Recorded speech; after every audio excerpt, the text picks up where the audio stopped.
टीका पूर्ण हुई।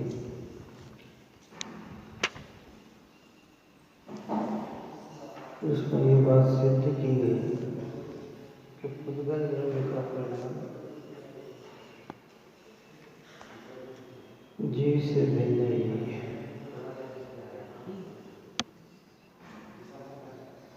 दोनों के बीच में निमित्त नैमित्तिकता भले हो, परंतु परिणाम तो अपना अपना स्वयं से ही है।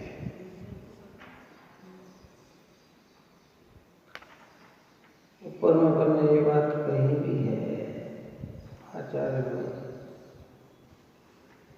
कि चर्म चक्षु हमारी इस भिन्नता को देख पाती नहीं है।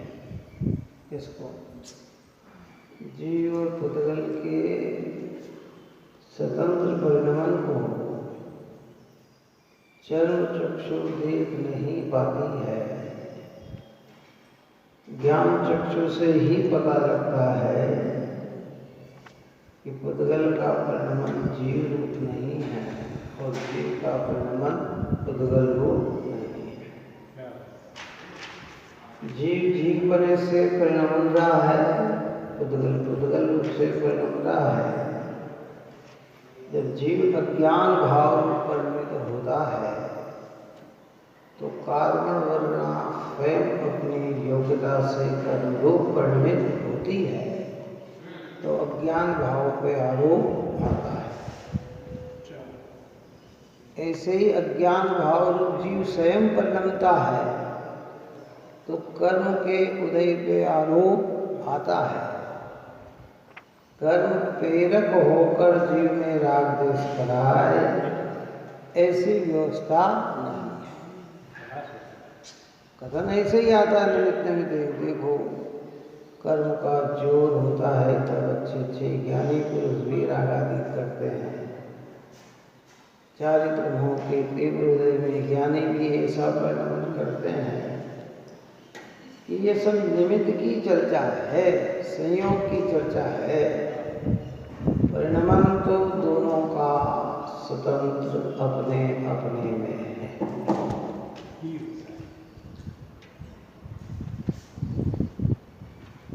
अब यहाँ पर यह प्रतिपादन करते हैं कि जीव का परिणाम उद्गल द्रव्य से भिन्न नहीं है। ऊपर में क्या कहा? उद्गल का परिणाम जीव से भिन्न है।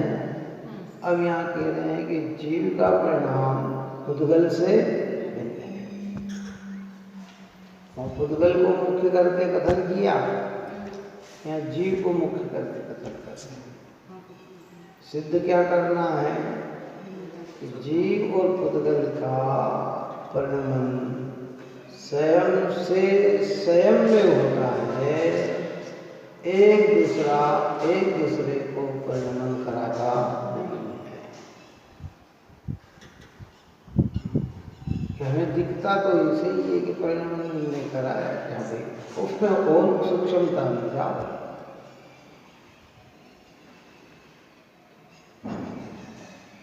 लोक व्यवहार में भी ये कहा जाता है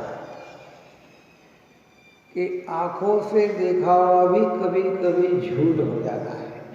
क्या कहा? कभी कभी आंख से देखी बात भी सत्य नहीं हो पाती है।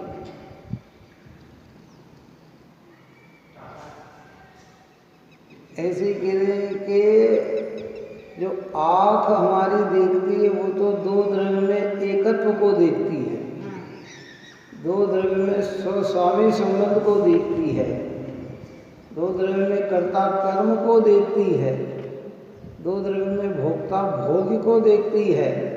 और जो ज्ञान देखता है वो क्या देखता है कि वह दोनों में भिन्नता देखता है। माता अपने को पुत्र को मारती है, डांटती है, फटकारती है, आँख से तो ऐसा दिखता है कि कितनी दुष्ट है, पर भीतर से वो दुष्ट नहीं है। वो आँख से देखा हुआ भी क्या हो जाता है? झूठ हो जाता है कि नहीं होता है? क्यों? बच्चे को अगर मारे तो वो दुष्टता दिखती है। देखने वाले के तो कितना छोटे से बच्चे को माँ ने कैसा मार दिया कि वो भी कभी कभी झूठ हो जाता है। जैसे आँख भी कभी कभी, ये जो आँखें हमारी जो देख रही है ये तो प्योर झूठ है। क्या झूठ है? ये कभी कभी का झूठ नहीं है, ये हम अनादि से झूठ चल रहा है। क्या? और ज्ञान क्या देखता है कि नहीं? उद्गल का परिणमन जीव के हाथ में नहीं और जीव का परिणमन उद्गल के हाथ में। जीव स्वभाव दशा में ज्ञान रूप परिणमन करता है, भाव दशा में ज्ञान रूप परिणमन करता है, परंतु परद्रव्य रूप परिणमन तो जीव करता ही है। देखिए गाथा इस बात को कहते हैं 139 और 140। इस कर्ता कर्म अधिकार की 6 गाथा ही अब बची है। कितनी गाथा बची है? 6 गाथा। 144 नंबर की गाथा पर जाकर एक कर्ता कर्म अधिकार पूर्ण होगा और ये अंतिम गाथा सार रूप गाथा है। कर्ता कर्म अधिकार की निचोड़ रूप गाथा है, भ्रमणा मिटाने वाली गाथा है। वैसे तो सारी गाथा भ्रमणा मिटाने वाली है। हाँ, अब ये प्रतिपादन करते हैं कि जीव का परिणाम उद्गल द्रव्य से भिन्न नहीं है। देखिए हिंदी गाथा चल जीव के कर्म के साथ ही जो भाव अधिक बने, ओ कर्म जीव को भरी राधिपन पावे हरे, पर परिणमन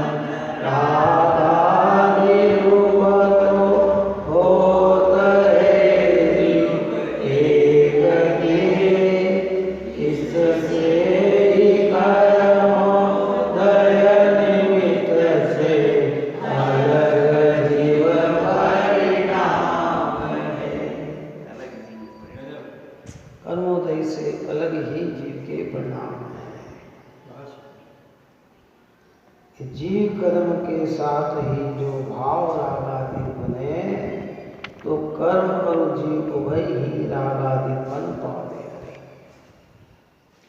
कहते हैं कि जीव का अगर कर्म के साथ रागादिक भाव हो तो जीव और कर्म दोनों उभय एक बने को प्राप्त हो जाए, राग बने को प्राप्त हो जाए। पर परिणमन रागादिक रूप तो होत है जीव एक की। रागादिक परिणमन किसमें होता है? जीव में होता है। किसमें होता है? रागादिक का मतलब क्या? जितने भी भाव हमारे अंदर दिन भर चल रहे हैं, अशुभ शुभ, अच्छे बुरे, राग द्वेष के, काम क्रोधादि के, है ना, दया दान के, ये जितने भी भाव जीव की परिणति में दिखते हैं, कहते हैं उन भाव रूप जीव ही परिणमता है। ऐसा ऊपर में तो पुद्गल का कहा था कि वहाँ निमित्त की मुख्यता से चर्चा की, यहाँ परिणमन की मुख्यता से चर्चा है। वहाँ सारे भाव को पुद्गल का कहा, वर्णादिक से लेकर गुणस्थान पर्यंत तक के सारे भाव पुद्गल से रचित हैं। क्या कहा था ऊपर में? कि वर्णादिक से लेकर रागादिक तक सारे परिणाम पुद्गल से रचित हैं। क्योंकि वहाँ तो पुद्गल से रचित कहा कि वो निमित्त की मुख्यता से कथन किया, यहाँ जिसमें परिणमन होता है उसकी मुख्यता से कथन है। जितने भी भाव आ रहे हैं कहाँ आ रहे हैं? जीव में आ रहे हैं। यद्यपि ये भाव आत्मा की परिणति में ही दिख रहे हैं, आत्मा में ही होते नजर आ रहे हैं, परंतु ये भाव आत्मा के स्वभावभूत भाव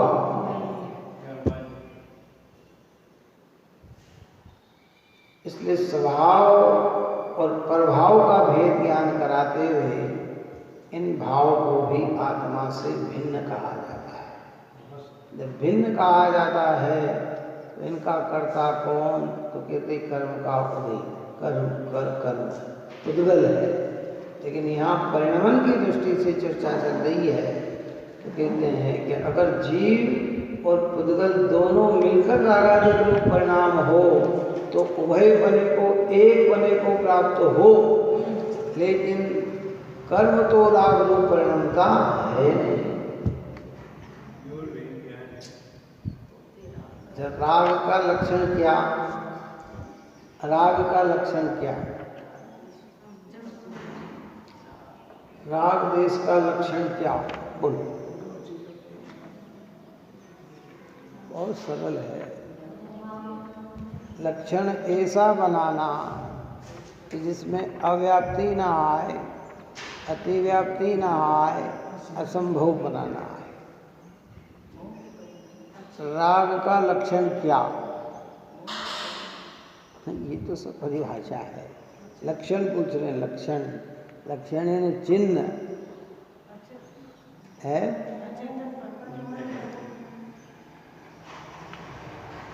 राग का लक्षण है आकुलता, दुख। ये लक्षण है राग का। क्या लक्षण है?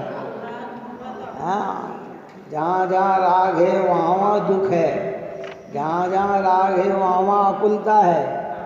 ये लक्षण है। बात ही समझ में नहीं है। क्या है? जहाँ जहाँ राग है वहाँ क्या है? आकुलता है, वहाँ दुख है। ऐसा होता नहीं कि राग हो और आकुलता ना हो, राग हो और दुख ना हो। लेकिन अगर राग होते हुए भी दुख ना हो तो सिद्ध हो जाएगी। मतलब सिद्ध में ही दुख नहीं है, बाकी तो सारे अरियंत में दुख नहीं है, तो अरियंत में राग है ही नहीं। संसारियों में राग है, इसलिए हम दुखी, थोड़ा सा भी राग का अंश है तो भी दुखी रहता है। पूर्ण सुखी वहाँ भी नहीं हो पाता। हाँ हाँ, यद्यपि धर्म के राग मंद राग है, लेकिन हे राग अपन ने क्या कहा कि 98 डिग्री बुखार हो, 102 डिग्री बुखार न हो, तो वो 98 डिग्री बुखार भी बुखार तो है, उसमें स्वस्थपना नहीं है। बात अभी समझ में नहीं आ रही है। स्वस्थ तो कब होगा कि जब बुखार और नीचे होगा, कब होगा, है ना। ऐसे कह देंगे वास्तविकता में राग चाहे मंद से मंदतम क्यों ना हो, उस राग का लक्षण आकुलता ही है, दुख ही है। तो कर्म दुख रूप परिणाम है कि जीव दुख रूप परिणाम? अगर कर्म उसका करता हो तो फिर कर्म को भी दुख भोगना पड़ेगा। और कर्म दुख भोगता है क्या? बोल, दुख कौन भोगता है? विचार करो।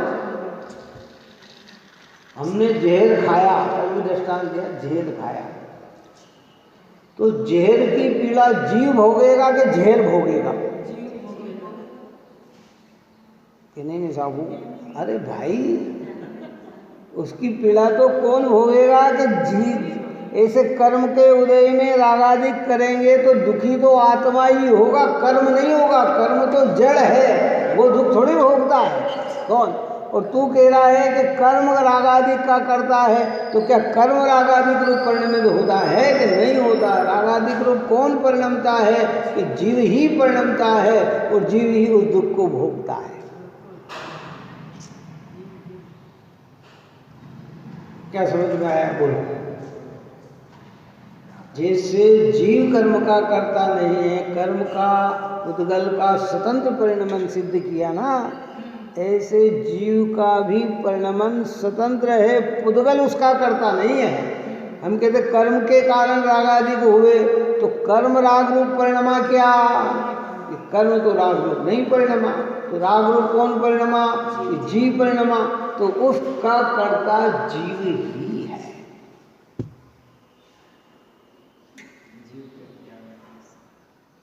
ये बुद्धि नहीं सुलझ पा रहे, इसको सुलझाओ भाई। अनंत काल की बुद्धि है ये, यहाँ ये सुलझ नहीं पाती है, फिर इसको सुलझाओ। जो परिणमे सो करता, कल भी कहा था ना, जो परिणमे सो करता।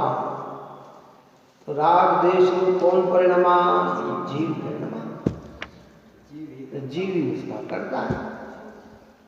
तो कैसा कर्म नहीं किया कि कर्म ने नहीं किया। कर्म पुद्गल का पुद्गल रूप परिणमित हुआ, जीव उदय और बंद रूप पुद्गल परमाणु परिणमे क्या? और उदय के अनुसार जो भाव हुआ और उसमें जो उपयोग केंद्रित हुआ, उस रूप जीव परिणमा। उसमें कौन परिणमा? जीव। पर परिणमन रागादिक होते हैं जीव एक के, एक जीव के ही रागादिक रूप परिणमन देखा जाता है। इससे ही कर्मोदय निमित्त से अलग जीव परिणाम। इससे लगता है कि कर्म के निमित्त से अलग जीव के परिणाम है। कर्म अलग है और जीव का परिणमन अलग है। क्यों बताओ? झेर होता ना, झेर दृष्टांत तो बनते हैं। देखो आजकल तो दुनिया ने इतनी उन्नति कर ली, इतनी उन्नति कर ली कि जैसा ये रूप है ना, बिल्कुल ऐसा का ऐसा स्टेच्यू बना देते हैं, ऐसा बना देते हैं। अगर दूर से देखे तो पहचान ही नहीं कर पाए कि असली है कि नकली है। क्या समझ में आया? ऐसा स्टेच्यू खड़ा रहे कि सामने ऐसा लगता है कि जैसे जीवंत व्यक्ति खड़ा हो, वही हाथ, वही पैर, वही मुंह, वही क्या। और वो जहर का टुकड़ा उस व्यक्ति के मुंह पे रख दिया जाए स्टेच्यू के, तो मर जाएगा। तो परिणमन की शक्ति किसमें? दुख की शक्ति किसमें? जीव में है। जो उसमें बताओ, ये तो जीव में है ना। वो निमित्त भले कहलाए, लेकिन परिणमन की ताकत तो किसकी है? जीव की अपनी स्वतंत्र है, वो नहीं परिणमा सकता है। इसलिए कर्म हमें नहीं परिणमाते हैं, हम अपने ज्ञान से ही रागादिक रूप परिणमन करते हैं। इसलिए जहाँ जहाँ कर्म ने आत्मा को राग कराया, ऐसा कथन आया, वो व्यवहार नहीं का कथन समझना। परमार्थ तो यही सत्य है कि जीव का परिणमन कर्म से भिन्न ही है और कर्म का परिणमन जीव से भिन्न ही है। ये दोनों की सिद्धि की गई। अद्भुत बात है भाई, देखो तो रोमांचित करने वाली बात है। हाँ होता है ना, होता है, होते बहुत। अरे ऐसे आ जाते भाई, देखो पहचान ही नहीं कर पाओ, समझ ही नहीं कर पाओ। और अभी तो वैज्ञानिक ऐसी उन्नति कर रहा है कि शरीर की एक हड्डी आपकी निकालेगा, एक बोन निकालेगा, तो वैसे ही कई शरीर खड़े कर देगा। इतना आपके शरीर की एक हड्डी निकाली ना, तो ऐसा शरीर उसी के क्वालिटी का बन के तैयार हो जाएगा। जीव नहीं आएगा हो। हाँ, जो बहुत सारी चीज़ें, रोबोट है आगे, बहुत सारी चीज़ें। पुद्गलों का भी स्वतंत्र परिणमन है, जीव का भी स्वतंत्र परिणमन है। जीव की ताकत इतनी है कि कहा नहीं, है ना। देखो पुद्गल में भी अनंत शक्ति है, पर उसकी शक्ति जड़पने से है, और चेतन में अनंत शक्ति है, उसकी शक्ति चेतनपने से है। चेतन अनंत आनंद को भोग सकता है, पुद्गल अनंत आनंद को नहीं भोग सकता। किसको? उसकी शक्ति नहीं है। चेतन में ऐसी शक्ति है कि वह अपने परिपूर्ण स्वभाव को प्राप्त हो तो पूर्ण आनंद को प्राप्त हो सकता है, पूर्ण सुख को प्राप्त हो सकता है, पूर्ण निर्मलता को प्राप्त हो सकता है, पूरे विश्व को एक समय मात्र में जान सकता है। ये हमारे भगवंत अरिहंत और सिद्ध परमात्मा सारे विश्व को जानते हुए भी पूर्ण आनंद का भोग करते हैं। गाथार्थ कहते हैं, यदि जीव के कर्म के साथ ही रागादिक परिणाम होते हैं, अर्थात दोनों मिलकर रागादिक रूप परिणमते हैं, ऐसा माना जाए तो इस प्रकार जीव और कर्म दोनों रागादिक भाव को प्राप्त हो जाए, परंतु रागादिक भाव से परिणाम तो जीव के एक के ही होते हैं। इसलिए कर्मोदय के निमित्त रहित ही, अर्थात भिन्न ही जीव का परिणाम है। कर्मोदय से रहित ही भिन्न जीव का परिणाम। इससे लाभ क्या हो गया कि हम जो कर्म पे बार बार आरोप दे रहे हैं ना, वो हमारी मान्यता टूट जानी चाहिए। क्या करें साहब, कर्म का उदय ऐसा आ गया कि परिणमन करना पड़ा, कर्म ने ऐसा परिणमन करा दिया, कर्म के कारण ऐसा हो गया कि नहीं, तेरे में स्वयं में परिणमन करने की शक्ति है। इसलिए अपन बार बार गुरुदेव श्री के इस वाक्य को दोहराते हैं कि कर्म बेचारा क्या करे, भूल मेरी अधिकाई, अग्नि सहे घनघात, लोहे की संगति पाई। ये कर्म बेचारा क्या करे? भूल किसकी है? मेरी अधिकाई, आत्मा की भूल है। अग्नि सहे घनघात, अग्नि को लोहे की चोट क्यों सहन करना पड़ती है? कि वो लोहे में प्रवेश करती है तो उसको मार खानी पड़ती है। हाँ, बात समझ में आई ना? वो अंदर में घुसी के उसको चोट पड़ती है, और सिंगल लोहा रहे तो उसे कौन चोट मारता है? पुराने समय में, आजकल तो बड़ी बड़ी मशीनें आ गई ना, बड़े बड़े सब कार्य होने लग गए। पहले किसी लोहे के 2 टुकड़े करना होते थे तो उसको गर्म करते थे, लोहे को फैलाना होता था तो उसको गर्म करते थे, फिर घन से उस पर चोट देते थे तो फैलता था। तो वो अग्नि चोट क्यों खाती थी भाई? लोहा पुद्गल, अग्नि जीव। कौन? अग्नि कौन है? अगर वो लोहे में प्रवेश नहीं करती तो उसको चोट क्यों खाना पड़ती, क्यों सहन करना पड़ती? तो गलती अग्नि की है कि लोहे की है? अग्नि की है ना। ऐसे हम रागादि करते हैं तो संसार चक्र के दुख हमें भोगना पड़ते हैं। कर्म नहीं घुमाता है, कौन? अगर हम रागादिक न करें तो संसार में क्यों परिभ्रमण करें? हम रागादिक न करें तो नरक में क्यों जाएं? हम पाप न करें तो हम दुर्गति के पात्र क्यों बने? हम हिंसा न करें तो हमें क्यों दुख भोगना पड़े? लेकिन हम करते हैं और करते हम और आरोप देते हैं कर्म पे कि देखो कर्म ने मुझे नरक में पटक दिया। ये कर्म बेचारा क्या, कर्म ने नरक में पटका हमको?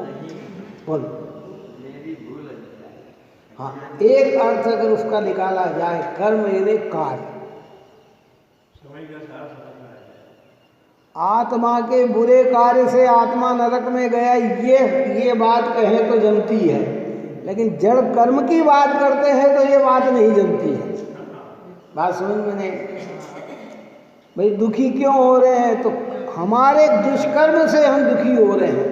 जो ज्ञान दशा में हमने दुष्कर्म बांधे हैं ना, दुष्कर्म किए हैं ना, उसके कारण हमें विपरीतता मिली है, दुखी हुए हैं। तो वो तो स्वयं उसका करता है और स्वयं उसका भोगता है, लेकिन जड़ कर्म का कर्ता आत्मा है नहीं और जड़ कर्म का भोगता भी आत्मा है नहीं। ये वस्तु की बात। और क्योंकि दोनों मिलकर करे तो कुछ दुख कर्म को भी भोगना चाहिए और कुछ दुख आत्मा को भी भोगना चाहिए, लेकिन कर्म दुख भोगता ही नहीं है, इसका मतलब वो उसमें परिणमन करता भी नहीं।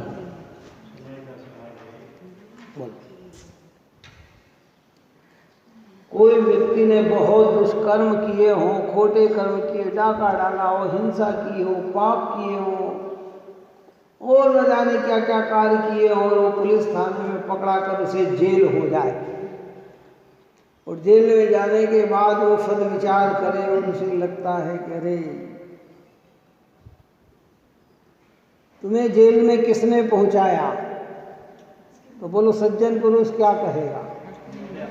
वहाँ अगर सज्जन आ जाए कि मैं अपराध नहीं करता तो मुझे कोई जेल में नहीं डालता, मुझे किसी ने नहीं डाला, मेरे गलत कार्य ने मुझे जेल में डाला, और जेल और संश्लेष परिणाम से पूछा जाए कि तुम्हें जेल, तो कहता मजिस्ट्रेट साहब ने मुझे जेल में डाला।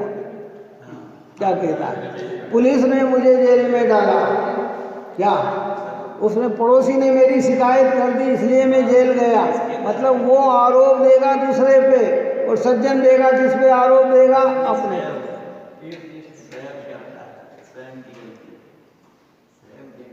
पहले दृष्टांत दिया था, शायद ख्याल में आ रहा है मुझे, दृष्टांत मालिका में ये दृष्टांत आया था। एक चित्रकार था। क्या? चित्रकार। वो चित्र बनाता था। एक बहुत अच्छा बालक, सुंदर बालक, भोला बालक, जिसका चेहरा इतना शांत था। उसने उस बालक का चित्र बनाया। क्या बनाया? और वो चित्र इतना प्रसिद्ध हुआ कि वो उसके इतने चित्र बिके कि वो पैसे वाला हो गया। चित्रकार उसने चित्र करा। समय बीतता गया, 15-20 साल बीत गए। अब उसके मन में ये भाव आए कि मुझे दुनिया का सबसे श्रेष्ठ, भयानक, खुकार ऐसे पुरुष का चित्र बनाना चाहिए। किसका? तो ऐसा व्यक्ति कहाँ मिलेगा? ये तो जेल में मिलेगा। खुकार व्यक्ति कहाँ मिलेगा? तो उसने कोशिश करी और जब उसे पता लगा कि ये इसने इतनी हिंसा की, इतना ये किया, इतना ये किया, बड़ा आतंकी है, ये है, इसके नाम से ही लोग डरते हैं, ये करते हैं, वो करते हैं, उसको पता लगा कि फलानी जेल के अंदर ये है, तो जेलर से परमिशन लेकर उस व्यक्ति के पास जा। आप उसके पास ही कोई नहीं जाता था। किसके पास? पुलिस वाले भी जिसकी निकटता में जाने से डरते थे। क्या? तो उसने कहा कि नहीं साहब, मुझे कुछ नहीं करना, मैं तो दूर से देख के मैंने उसका चित्र बना दूंगा। तो वो जेल में बंद था, वो गया, तो देखते उसने उसको अशब्द बोलना चालू किया। उसने कहा क्यों, मेरा चित्र क्यों बनाना चाहते हो? कि नहीं, हमें बनाना है आपका चित्र। तो उसने चित्रकार ने ये कहा कि भाई, आज से 20 साल पहले मैंने एक बालक का चित्र बनाया था और वह चित्र इतना प्रसिद्ध हुआ कि मुझे बहुत कुछ मिला। और वो चित्र बालक का उसको दिखाया। किसको दिखाया? अपराधी को दिखाया। और जब वो चित्र उसने देखा तो उसकी आंखों में से धड़-धड़ आंसू निकलने लगे। किसकी आंखों में से? इतना खुकार व्यक्ति की आंखों में से आंसू निकलने लगे।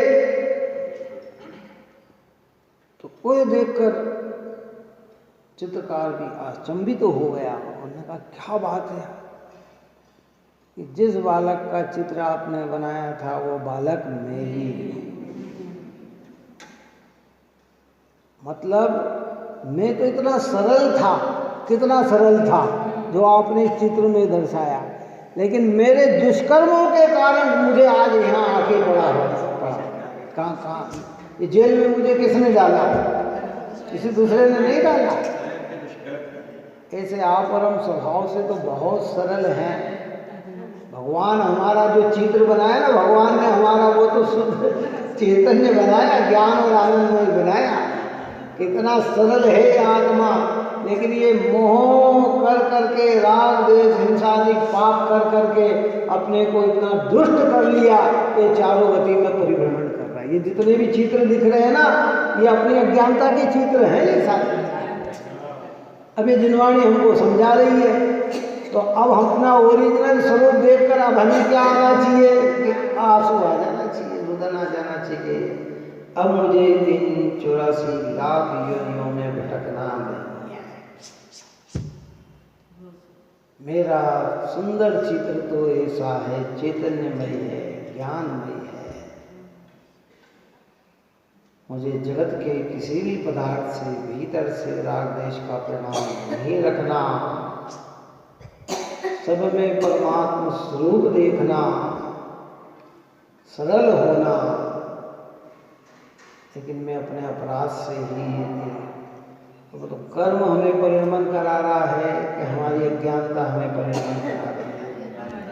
कर्म निगोद ले जाएगा कि हमारी अज्ञानता निगोद ले जाएगी। अब सुधारा कहाँ करना?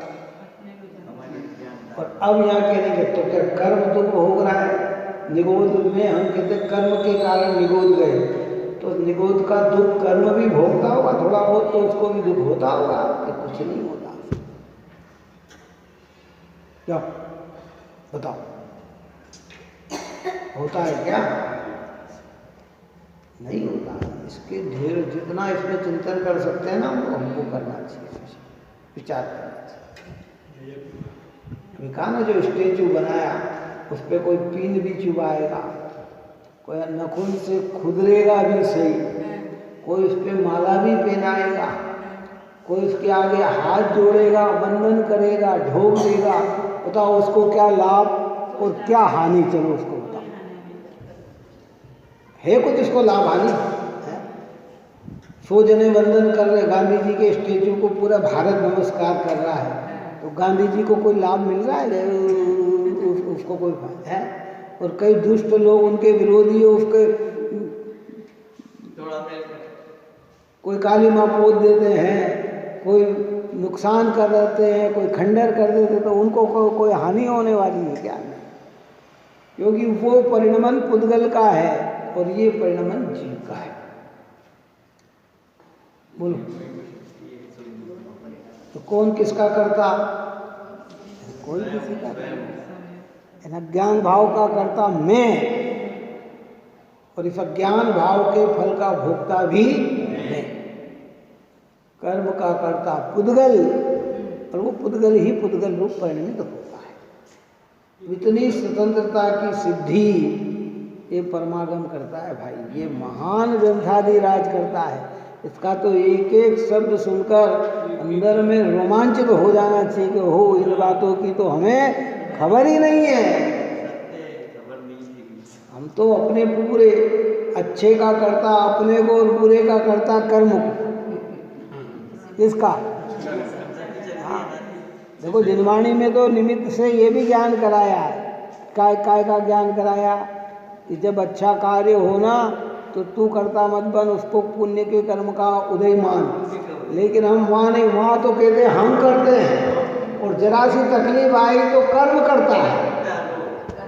जबकि विपरीत चलना चाहिए। क्या बात है?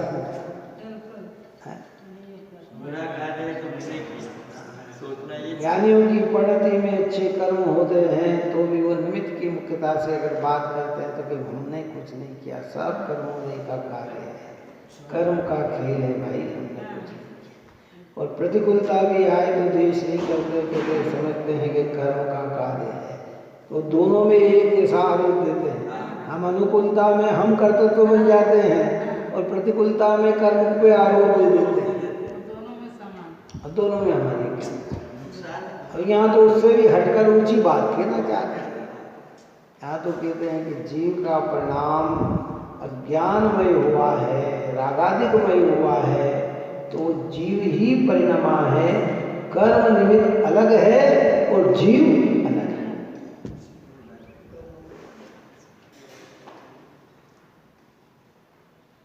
सोचो भाई, विचार करो। कुंद आचार्य, अमृतचंद्र आचार्य देव, टीकाकार, राजमल जी पांडे, जयचंद जी छाबड़ा और गुरुदेव श्री के ऐसे अद्भुत वाक्य हैं, अद्भुत चीजें हैं जो क्रम से हमारे सामने आकर खड़े हो। कौन समझे भाई बातों को? सब कर्तृत्व की बुद्धि में पड़े पड़े पड़े पड़े हम जा रहे हैं। हमें पता ही नहीं कि कर्म अलग है और आत्मा अलग है। हम तो एक में एक मान के चल रहे हैं। हाँ, यहाँ कहते हैं भाई, देखो टीका कहते हैं, यदि जीव के रागादिक अज्ञानमय परिणाम के निमित्त भूत उद्यागत पुद्गल कर्म के साथ ही दोनों एकत्रित होकर ही रागादिक अज्ञान में परिणाम होता है, ऐसा वितर्क उपस्थित किया जाए तो जैसे मिली हुई फिटकड़ी और हल्दी दोनों का लाल रंग परिणाम होता है, इसी प्रकार जीव और पुद्गल कर्म दोनों के रागादिक अज्ञान परिणाम की आपत्ति आए। ये दृष्टांत देते हैं। फिटकड़ी और हल्दी के मिल जाने से कलर लाल हो जाता है। क्या है? हल्दी और फिटकड़ी। तो फिटकड़ी सफ़ेद है, हल्दी कैसी है? पीली है। तो दोनों का अगर मिलावट की जाए तो कलर कैसा हो जाता है? लाल हो जाता है। अब वो लाल कौन हुआ? एक हुए कि दो ही हुए? पूरा दृष्टांत ढंग से सुनो भाई, समझो इस बात को। फिटकड़ी सफ़ेद, हल्दी पीली, है ना? हल्दी का पाउडर ले लो, है ना? ये दोनों को मिलाया जाए तो रंग लाल हो जाता है। तो वो ऐसा तर्क देता है अज्ञानी पुरुष। कौन? जैसे फिटकड़ी और हल्दी के मिलने से लाल कलर हो जाता है, तो लाल पूरा होता है। कितना होता है? 50 ग्राम हल्दी और 50 ग्राम फिटकड़ी मिलाओगे तो लाल कलर हो गया। तो कौन सा परमाणु सफ़ेद रह गया और कौन सा परमाणु पीला रह गया? पूरा लाल हो गया। कैसा हो गया? पूरा लाल हो गया। तो कि वो कहते हैं जैसे दो पदार्थ के मिलने से जैसे एक लाल हो गया, ऐसे कर्म और जीव के मिलने से रागादिक परिणाम हो गए तो कर्म भी राग रूप परिणमा और जीव भी राग रूप परिणमा। उस उदाहरण वो कुतर्क है। यहाँ कहते कर्म राग रूप नहीं परिणमा, कर्म तो कर्म रूप ही रहा, राग रूप तो अकेला जीव ही परिणमा। राग का लक्षण क्या बताया? आकुलता, दुख। तो अब वो राग रूप अगर कर्म परिणमे तो दुख कर्म को भी होना चाहिए। राग रूप अगर कर्म परिणमे तो आकुलता कर्म को भी होना चाहिए, लेकिन कर्म में तो कोई आकुलता होती नहीं है, इसलिए उसका परिणमन कैसा हुआ? जीव। तो वो जो तर्क दे रहा है ना, वो तर्क उसका झूठा है। किसका तर्क? तो ये दृष्टांत देकर वो समझाते हैं, क्या कहते हैं कि राग उसी प्रकार जीव और पुद्गल कर्म दोनों रागादिक अज्ञान परिणाम की आपत्ति आए, परंतु एक जीव के ही रागादिक अज्ञान परिणाम तो होता है, इसलिए पुद्गल कर्म का उदय जो कि जीव के रागादिक अज्ञान परिणाम का निमित्त है, उससे भिन्न ही जीव का परिणाम है, कि जीव का परिणाम तो उससे भिन्न है। अब सोचो बात विचार करो, अब वहां एक पना क्यों हो गया? वो बहुत, हाँ, पिटकड़ी और हल्दी ये दो द्रव्य नहीं है।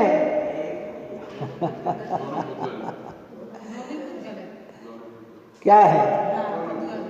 और कर्म और जीव में दो द्रव्य है। अंतर समझ में आया कि नहीं आया? ये दिखाई देने वाले दो द्रव्य है, लेकिन द्रव्य तो एक पुद्गल ही है, जाति दोनों की एक ही है। और ये कर्म और जीव में जाति भिन्न भिन्न है, इसलिए जीव का परिणमन जीव रूप और पुद्गल का परिणमन पुद्गल। वहाँ जाति एक है, क्यों है ना? जब मंदिर पे कलर हो रहा है ना, कलर, तो ऐसा कलर नहीं आ रहा जैसा कलर हो रहा है। वहाँ से तो आया वाइट, क्या आया? जो आया, जो बाल्टी हमने मंगाई है ना, देखो प्लास्टिक की या जिसकी भी, वो तो है बिल्कुल वाइट, और उसमें इसमें 2-3 प्रकार का ऐसा कलर डालने से वो पूरा कैसा हो गया? ऐसा हो गया, कैसा हो गया। अब वो पूरा उसने जगह जगह देखा, पहले ये इसका गाढ़ा पड़ रहा है, फिर इसका देखा, इतने डालने पर ये एक जैसा कलर हो रहा है, ये सब उसकी निमित्त है। तो वो पुद्गल में पुद्गल है तो एक रूप हो रहा है। यहाँ तो कहते हैं जीव अलग है और पुद्गल अलग है समझ? ये वो जाति एक है और दशा दो है, ये कैसी है? और यहाँ तो कहते हैं कि जाति ही अलग है, इतनी। वो एक पुद्गल की जाति का है और चैतन्य जीव की जाति का है।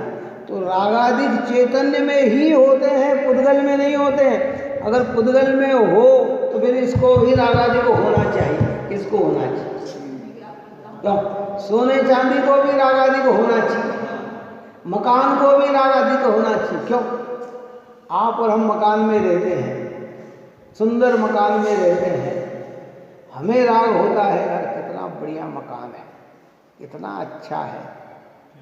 उसको हो रहा है कि कितने अच्छे लोग मेरे मन मेरे में रह रहे हैं, उस मकान को ऐसा भाव आ रहा है। क्यों? अरे साहब, और मान लो वो कोई दुष्ट व्यक्ति उस सुंदर मकान में रहे, तो क्या उसको भाव आता कि इसको निकालो, बाहर करो, ये अच्छा नहीं है? क्यों नहीं आता? क्योंकि वो प्योर पौद्गलिक है। कौन है? वो पौद्गलिक है, हम जीव हैं। तो रागादिक की योग्यता जीव में ही होती है, पुद्गल में नहीं होती है।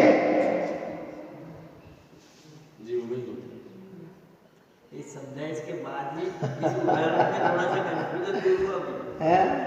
ये जो आपने बात में समझाई थी ना, हाँ? ये दो जाति, हाँ, जो वो थोड़ा सा वो बैठ नहीं रहा था, मतलब हाँ? ये एक कुछ मतलब कि इसमें तो हो जाता है, इसमें उनकी जाति एक है ना, और यहाँ जीव और पुद्गल की जाति ही अलग है, ये अलग है। जीव और पुद्गल तो जीव विकृति रूप भी जीव परिणमता है और निर्मल रूप भी जीव परिणमता है। ये दोनों उसकी स्वयं अपनी योग्यता है। कर्म पे तो निमित्त पने से आरोप दिया जाता है। कर्म उसको न विकार रूप परिणमाता है, न कर्म उसको निर्मल रूप परिणमाता है ना समझ। तो निमित्त किया हो गए, घाती कर्म का अभाव हुआ तो जीव में अनंत चतुष्टय प्रकट हो गए, अष्ट कर्म का नाश हुआ तो जीव सिद्ध हो गया। ये निमित्त की अपेक्षा से कथन है, परंतु सिद्धत्व रूप परिणमन तो जीव का जीव में है, अनंत रूप परिणमन तो जीव का जीव में है, और रागादिक रूप परिणमन भी किसका है? जीव का। अब हम कर्ता किसको मान रहे हैं?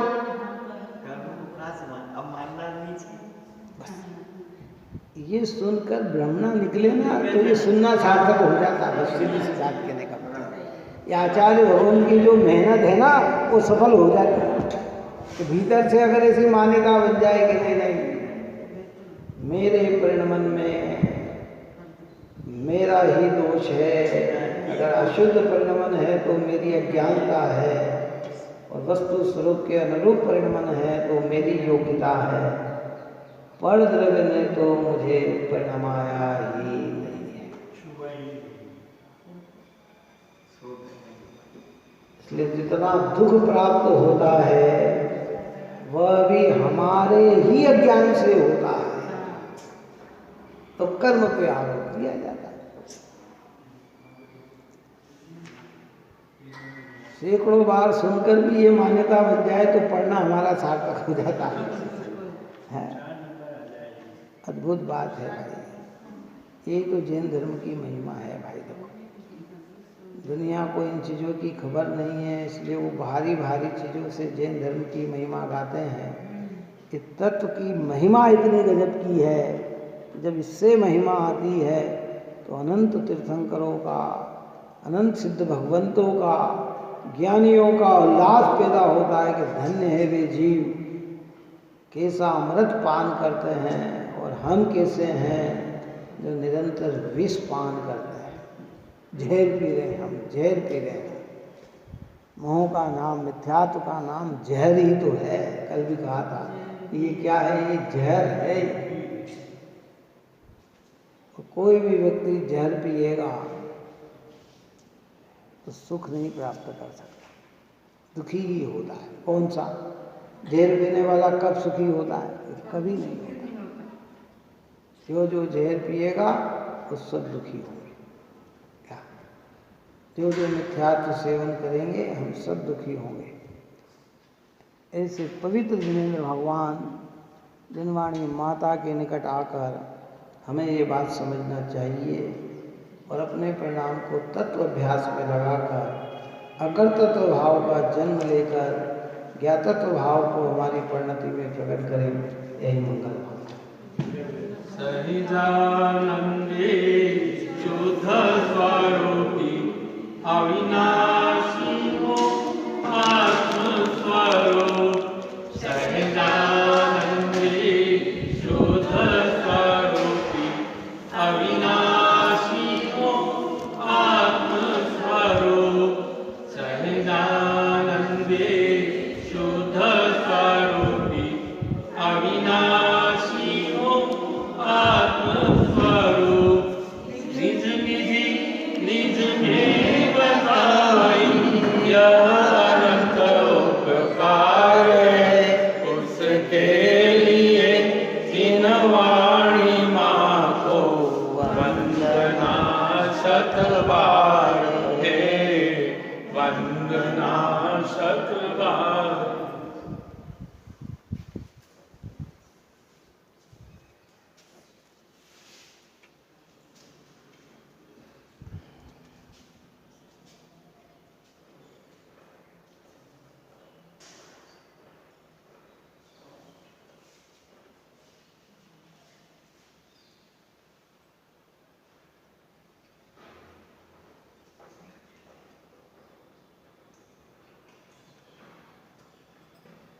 रावणी के ज्ञान से सूझे लो